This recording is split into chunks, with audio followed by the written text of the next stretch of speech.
जब अंग्रेज की हुकूमत इसमें आई तो अंग्रेज ने जिस तरह से और दूसरी चीजों पर कब्जा किया, तो औकाफी जमीन पर भी उन्होंने कब्जा किया। सिर्फ दिल्ली में 1000 मदारिस थे, 1000 मदारिस सिर्फ दिल्ली में। आज कितने मदारिस हैं? अंग्रेजों ने उन सबको अपने कब्जे में लिया। लेकिन बहरहाल उस वक्त मुसलमानों ने बेदारी दिखलाई, एक जिहती दिखलाई। चुनांचे 1913 में वक्फ के ताल्लुक से एक कानून बना ताकि वक्फ की हिफाजत की जाए। उसके बाद फिर मुल्क 1947 में आजाद हुआ। आजादी के बाद, आजादी के चंद साल के बाद 1954 में फिर वक्फ एक्ट के सिलसिले में मजीद और कुछ ज़ाब्ते बने, और उसका मकसद भी यही था कि वक्फ की जितनी भी जायदाद हैं उनकी हिफाजत हो और उनका सही इस्तेमाल। फिर उसके बाद 1995 में वक्फ के ताल्लुक से मजीद कुछ ज़ाब्ते बने। फिर 2013 में मजीद कुछ ज़ाब्ते बने, और इन तमाम ज़ाब्तों में, इन तमाम कवानीन में यही बात थी कि वक्फ को किस तरह से महफूज किया जाए और वक्फ की जायदाद को किस तरह से सही तौर पर इस्तेमाल किया जाए। और उसके साथ साथ उसमें यह ज़ाब्ता भी था कि वक्फ के जितने भी अरकान होंगे, जितने भी मेंबर होंगे, वो पूरे के पूरे मुसलमान होंगे। चाहे वो मरकजी वक्फ बोर्ड हो, चाहे वो सूबाई वक्फ बोर्ड हो, हर एक में तमाम मेंबरों का मुसलमान होना शर्त था। इसी तरह से उसमें यह भी था कि वक्फ के सिलसिले में जो सर्वे किया जाएगा, जो तहकीक की जाएगी, उसके मेंबरान भी वही लोग होंगे। इसी तरह से उसमें यह भी था कि मरकजी वक्फ में 14 रुकन होंगे और सारे के सारे मुसलमान।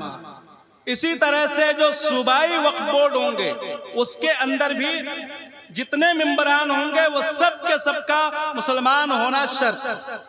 लेकिन अब 2024 में जो तरमीमी बिल लाया गया और जिसको 2025 में पास भी कर दिया गया, उसका खुलासा और लुब्बे लुबाब ये है कि जो मुसलमान होने की शर्त थी वो शर्त बिल्कुल खत्म कर दी। यानी अब वक्फ बोर्ड में मुसलमान मेंबर होना कोई जरूरी नहीं है, पूरे के पूरे गैर मुस्लिम भी हो सकते हैं।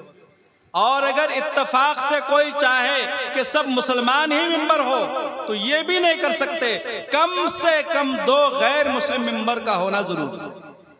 और मरकजी वक्फ बोर्ड में 13 थे और अब उसको नहीं 14 थे, अब उसको 23 कर दिया गया ताकि किसी तरह से भी जो है पासंग इधर रहे और हम जो चाहे कर सकें।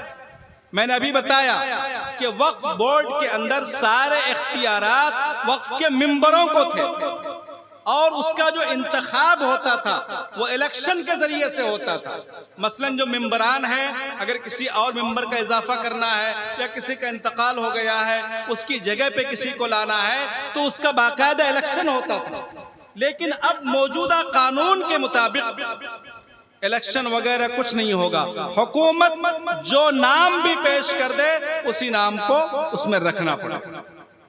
और वो इख्तियारात जो वक्फ बोर्ड को था, अब वो सारा इख्तियार कहां पहुंच गया? जिला मजिस्ट्रेट को, जो जिला कलेक्टर है, डीएम है। अब वो जो कुछ चाहे कर सकता है। अगर किसी ने भी जाके आपके कब्रिस्तान के मुताल्लिक कह दिया, किसी गैर मुस्लिम ने या किसी ने भी, कि ये जो है वक्फ की जमीन नहीं है, अब उसका सर्वे कौन करेगा? जिला कलेक्टर ही करेगा। और अगर उसने कह दिया कि ये वक्फ की जायदाद नहीं है, तो अब वो वक्फ के रजिस्टर से खत्म हो जाएगा। वो इत्तला करेगा सूबाई हुकूमत को, जो स्टेट गवर्नमेंट है उसको इत्तला करेगी, और फिर सूबाई हुकूमत, स्टेट गवर्नमेंट, वो जिला कलेक्टर को हुक्म करेगी कि इसको वक्फ के रजिस्टर से बिल्कुल खत्म करके इसको सरकारी जमीन और सरकारी प्रॉपर्टी करार दिया जाए। अब वो बिल्कुल सरकारी प्रॉपर्टी हो जाए। ये इसका खुलासा है, यानी सारा इख्तियार अब जिला कलेक्टर को दे दिया गया। अब बताइए कि ये कितना बड़ा डाका है, कितनी बड़ी डकैती है और कितनी बड़ी धांधली है। मैं आपको बता रहा हूं, हिंदुस्तान जब आजाद हुआ तो आजादी के बाद एक तबके का पूरा तकाजा था और पूरा जोर लगाया था उसने कि चूंकि मुल्क का बंटवारा हो चुका है, हमने एक हिस्सा मुसलमानों को दे दिया है, अब इसमें खालिस हमारा हक है। इसलिए इसका जो भी कानून बनेगा, जो भी आईन बनेगा, वो खालिस एक मजहब के मुताबिक, यानी दूसरे अल्फाज में आप ये कहिए कि खालिस हिंदू राष्ट्र, हिंदुत्व, ये मुल्क बनेगा जमहूरी और सेकुलर मुल्क नहीं होगा ये। और इसका जो आईन होगा, इसका जो कानून होगा, वो सेकुलर नहीं होगा। लेकिन हमारे अकाबिर की चूंकि बहुत बड़ी कुर्बानी थी, बहुत बड़ी कुर्बानी, मैं उसमें नहीं जाना चाहता। खास तौर पर जमीयत उलमा हिंद के जो बुजुर्गान दीन थे हमारे, हजरत मौलाना अबुल कलाम आज़ाद हुए, हजरत मौलाना हिफ्जुर रहमान सेवहारवी, और इसी तरह से जो दूसरे बुजुर्ग थे, उन लोगों ने पूरी ताकत लगाई, पूरा जोर लगाया। और चूंकि उनकी खिदमत थी, उनकी कुर्बानियां थी, इसलिए उन्होंने अपनी पूरी ताकत सर्फ करके इस मुल्क को सेकुलर मुल्क और इसका दस्तूर सेकुलर दस्तूर बनाया। अब उस दस्तूर के दफा 25, दफा 26, दफा 28 और इसी तरह से दफा 32 और दफा 226, इन सब की रोशनी में हिंदुस्तान में हर मजहबो मिल्लत को उसके मजहबी मामलात में मुकम्मल आजादी दी गई और खालिस वो मामला जो मजहब से ताल्लुक रखते हैं, जैसे हमारा निकाह है, तलाक है, खुला है, वक्फ है, यानी मीरास का मसला है, और जो दूसरे खालिस हमारे शरई और दीनी मसाइल हैं, हिंदुस्तान के आईन के मुताबिक इसमें कोई रद्दो बदल नहीं कर सकता। और जो वक्फ का मसला है, ये तो बहुत ही ज्यादा अहम है। मुफ्ती साहब बैठे हुए माशाअल्लाह बहुत ही जय्यद और बहुत ही जी इस्तेदाद हैं, और भी हमारे उलमाए किराम बैठे हुए हैं कि वक्फ करने वाले ने जो नीयत की है, उनका जो भी मंशा है, उस मंशे की खिलाफ वर्जी हरगिज जायज है ही नहीं।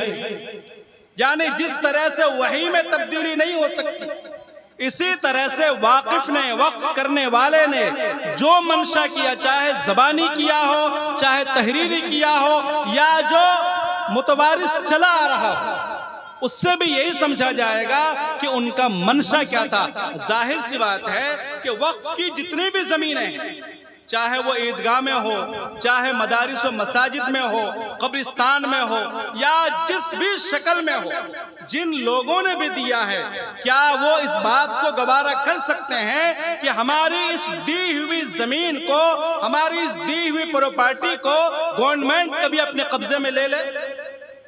क्या उनका ये मंशा था? हरगिज नहीं। तो लिहाजा उसकी हिफाजत करना, उसको महफूज बनाना हर मुसलमान की जिम्मेदारी है। ये अमानत है और इस अमानत में खयानत की जा रही है, और इस खयानत से बचाने के लिए हम लोगों को जहां तक कानून के दायरे में हम जहां तक जा सकें, हमें जाना पड़ेगा। एक हो जाए तो बन सकते हैं खुर्शीद मुबीन, एक हो जाए तो बन सकते हैं खुर्शीद मुबीन, वरना इन बिखरे हुए तारों से क्या बात। एक बुढ़े ने मरने के वक्त 5-6 कमचियां, सिंटी, वो सिंटी ले लीजिए, उनको जो है जमा किया और एक एक को अलग अलग तोड़ा। बच्चों को दिया कि तोड़ो, तोड़ दिया। दूसरे को दिया कि तोड़ दो, तोड़ दिया। उसके बाद फिर उसने सबको इकट्ठा करके बांधा और ये कहा कि अब तोड़ो उसको, तो तोड़ नहीं सके। तो कहा कि यही हाल है, अगर तुम अलग अलग हो गए, मुंतशिर हो गए, तो तुम्हारा कोई वजूद नहीं है, और अगर तुम इकट्ठा रहे, तुम एक जहती के साथ रहे, तो तुम्हें कोई हिला नहीं सकता है, तुम्हें कोई तोड़ नहीं सकता है। तो मेरे दोस्तों और बुजुर्गों, सबसे पहले जरूरी है कि हम जाती इख्तिलाफ को, जाती झगड़ों को, जाती दुश्मनी को और थोड़ी बहुत चीज के लिए जो साल हा साल से दुश्मनियां चली आ रही हैं, उनको पहले खत्म करें। अल्लाह ताला ने चंद दिन की जिंदगी दी है दुश्मनी करके गुजारने के लिए नहीं, बल्कि आखिरत की याद रखने के लिए। बहरहाल ये तो तमहीदी कुछ बातें मैंने अर्ज कर दी, और वो दरअसल जो हमारे शायर साहब ने औकाफ पर वो नज़म पढ़ी, उस पर मैंने जो है ये बातें आपके सामने अर्ज कर दी। मैंने एक हदीस पढ़ी और एक आयत। जमाना चाहे कितना बदल जाए, कितनी तब्दीली उसमें आ जाए, अल्लाह तबारक व तआला फरमाते हैं कि हर जमाने में, हर दौर में, हर हालत में और हर पोजीशन में तुम्हारे लिए अगर नमूना है, अगर तुम्हारे लिए आइडियल है, तो तुम्हारे नबी सल्लल्लाहु अलैहि वसल्लम। तुम जिंदगी के जिस मोड़ पे भी पहुंचो, चाहे गरीबी हो, अमीरी हो, तुम जिस हैसियत से भी हो, तुम्हारे लिए तुम्हारे नबी सल्लल्लाहु अलैहि वसल्लम की जिंदगी में बेहतरीन नमूना है। आपके ऊपर हालात आ गए तो आप देखिए कि मेरे नबी सल्लल्लाहु अलैहि वसल्लम ऐसे वक्त में क्या करते थे। आपके ऊपर कोई मुसीबत आई, आप देखिए कि मेरे नबी सल्लल्लाहु अलैहि वसल्लम ऐसे वक्त में क्या करते थे।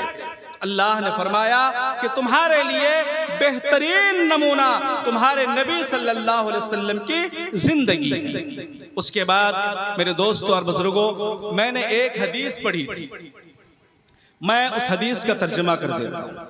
और अगर देखा जाए तो वाक़अतन ये हदीस नहीं, बल्कि समंदर को कूजे में रख दिया गया है, समो दिया गया है। अगर हम इस पर अमल कर लें तो हमारी जिंदगी के सारे मसाइल हल हो जाएंगे।